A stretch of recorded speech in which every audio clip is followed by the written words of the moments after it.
bana hatıra xwestine. Hayrila bayrila bayrila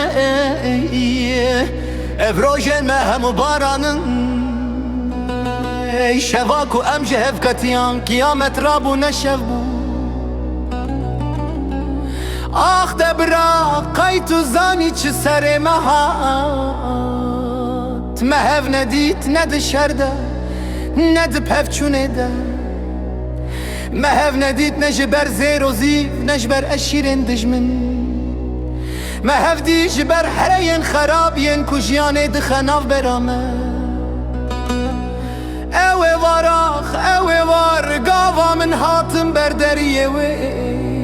Deştê wê girt destê wê sar bû mîna berfa çiyayê sîpan. Wê got deng bêjê min rêya min dûr e rêya te dûr e em ê dî nikarin. Em ê bibin du çem ku heta hetayê diherikin lê qet li hev nagerin. Min got ey cana min çima tu ji min red bêjî xatir xwestin. Ma dilê min ê dîne mala te yê. Wê serê xwe xist erdê hêştiran barand. Bira ez diçim lê canê min li ba te dimîne. Azê ne bi dilê xwe lê bi biryara felekê biçim. Wê gavê ez fêm kirim ev fermane ne daxwaze.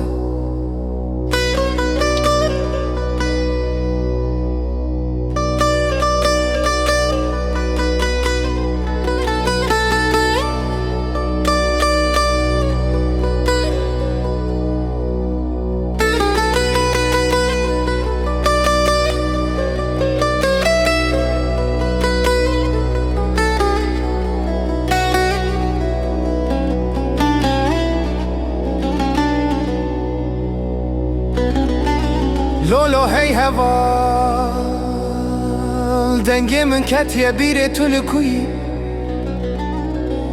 Rondikên çavê min bûne kevir tu nikarî wan bibînî. Niha ez tenê me mîna gundekî ku hemû mirovên wî çûne. Li ku derê ez rûnim siyavê li wir e. Li ku derê ez bigerim bêhnavê li wir maye. Lê destê min valaye destê min nikarê wê bigire. Zimanê min nikarê navê wê bi dengekî bilind bêje. Ez ne deng bêjim ez qasidim ez qasidê valahiyê me. Ez diçim serê çiyê ez diqîrim. Ey çiya tu bilind dilê tu dabûna me ji te bilindtir e. Ey av tu di herikî lê şadilê me ji herikîna te zêdetir e.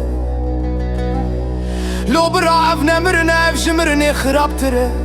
Çimkî mirin yek çar têlê ev çû dabûn. Her roj her nefesek min duçaran dikuşe.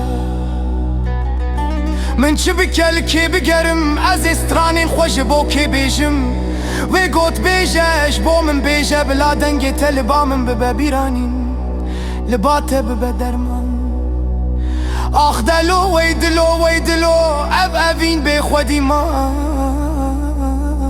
Deng bêj dimire lê strana çû dabûnê qet naqede.